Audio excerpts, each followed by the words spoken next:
the 19th of December 2019, I called a man called John Cullen who worked for GNS Science. I did this because him and his team at GNS Science were putting explosive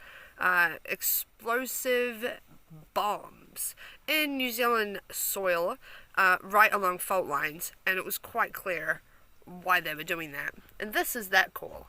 GNS Science, good morning. Let me try a cell phone. Yeah, that'd be great, thank you. I'll put you through one moment. Hello, John Cullen speaking. Hi, John. My name's Carissa. I called you probably February, March this year, if you remember our phone call. What was it about? It was about the liability of explosives in the ground potentially causing an earthquake. Oh, really? No, sorry, I don't remember that. Okay, well, yeah, we had a conversation about that, and you weren't really sure what would happen in terms of liability if something was caused, a natural disaster was caused. You weren't sure if anyone could be held liable for that. There was an article released at 5 in the morning on the 9th of December, the same day the eruption occurred, that was talking about tsunamis, earthquake drills, but especially volcano eruptions. Now, I know GNS Science is heavily involved with the explosives. I mean, you're the ones putting them in the ground. I'm sure it doesn't take a rocket scientist to figure out if you put explosives near a fault line or in the ground that it's going to force energy, and the energy is going to go at the easiest path, the easiest route. And I don't think it would be much of a stretch of the imagination to believe, since you guys weren't sure about liability, you weren't sure if loss of life would occur, and you guys are actually detonating explosives, that you guys are likely very much involved with the White Island incident. I looked into that, and sure enough, you guys are involved with the White Island incident, which was not to my surprise, actually. So, do you have any comment about that? The fact that explosives actually could detonate a volcano in New Zealand? No, I don't. You don't have any comment? No. Okay. No, there haven't been any explosives for a long time. So, and if there were, they were a long way from White Island. Well, that's not entirely true, because Parliament's even spoken about 1,600 explosives in the ground. So, I mean, even if there was seismic activity in an area, it could detonate one explosive, which could detonate a lot of them. So Parliament was recently talking about that. So maybe even if you hadn't detonated them, they could have been set off. By who? By seismic activity, by earthquakes, by just energy force within the earth, a number of things. I mean, even a person could have set it off if they knew where it was. Yeah. Where are you calling from, Clarissa? Well, I'm more interested in this, mate, because I just called another guy last night who's actually the PR representative involved in this. Involved in what? In this incident. Which incident? Well, see, it's funny because when you start researching into things sort of clear up quite a lot. Like, did you know that there was a tender?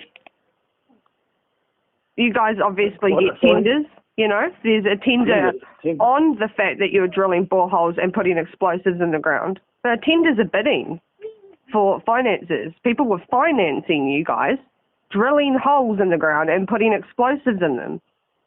Now, I don't know if everyone else is aware, but I'm aware that there are patents, and there currently are in the world, people who bid on natural disasters and their outcomes.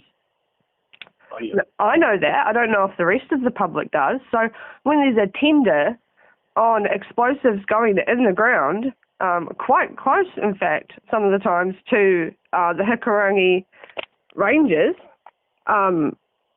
ironically, that's what you guys called your project too, the Hikurangi plan. So, I mean, there's actually quite a clear link that you guys could very much be involved in the White Island incident. Okay, thanks for your call, Clarissa. That's interesting. Thank you. Really? That's just interesting. Thank you for your call. A lot of people recognise human psychology, mate. Are you really going to leave it with that's interesting? I thought you were a PR. Communications advisor. I mean, you're supposed to make sure everyone believes GNS science are doing good things, right? But you've just psychologically withdrawn from any kind of defence to what I've just said. That's actually outrageous, mate. That's. I mean, I don't agree with what you guys are doing, but like you're not even doing your job efficiently.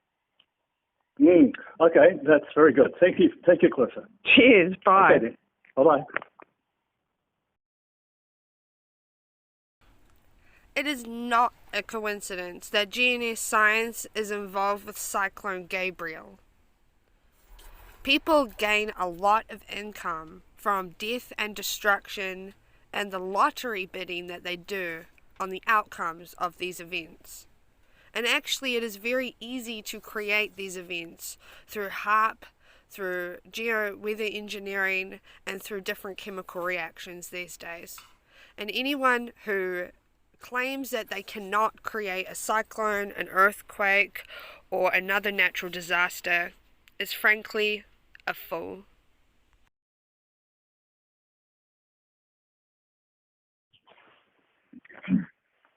Evening, Mark here. Hi, Mark. Gee, I've been up all night about this impending tsunami and the explosives in the ground. Have you? Yeah, and I actually know quite a great deal about human psychology myself, so it was very interesting to see your name pop up quite a few times with some very interesting usage of terms. Mm-hmm. Yeah, so I just wanted you to know that I know. You know how you use human psychology on all of us? Some of us use it back, mate. Okay, all right. Yeah. That sounds interesting. It is very interesting, isn't it? Yeah. And to what end? Well, you guys leave lots of clues everywhere. Mm-hmm. So, some of us are paying attention to those clues. Yeah, okay. And they're pointing to what? Just some very interesting background explosives. Explosives. So explosives. Are we talking military things? No, we're talking GNS science. Mm-hmm. Yeah, you know all about them. You've mentioned them. And wow, I didn't know they were involved in explosives. Didn't you? No. That's interesting. Tell me more. Wow, there's certainly a whole lot of interesting things about the Hikarani subdivision. Yeah. The subduction zone. Yeah. Interesting amount of stakeholders. Mm-hmm. Yep. So, one, you got me because I have no idea who you are, and two, you got me because I have no idea what you're talking about. Do you know what a tender is? Yep. Okay. You're talking about a tender for a project, yep. Yep. People bid and have stakeholders and things and offer finances. Yeah. Sometimes millions of finances. It'd be interesting if those finances were going towards explosives that generate seismic activity that would potentially generate volcanic activity. Yeah, it would. So why? Since you haven't, it's not really answered the second question. But the first question was, who are you? Well, I was actually wondering who you are because initially I thought, wow, this man's actually awake and actually knows what's going on. And then I did a wee background check on you, and I found you're actually a little PR public,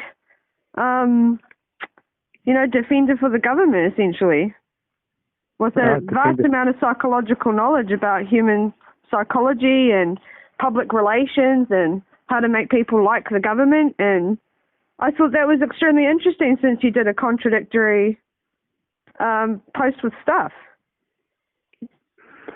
That's not really generating good public relations with the government, is it? Telling them that we're all on our own. Well, you tell me whether it's doing that or not. I think it's actually excellent PR, mate. Well done on the human psychology.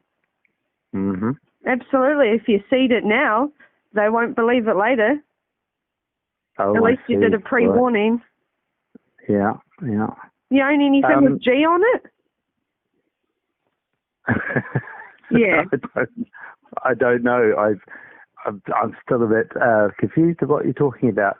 Is this conversation going to go anywhere of any assistance to either of us? Well, I thought you might want, I don't know what I thought actually. It's not like you would tell me anything anyway. But yeah, I just wanted you to know that some of us are very receptive to what's going on. And have a good week. Okay. Thank you very much.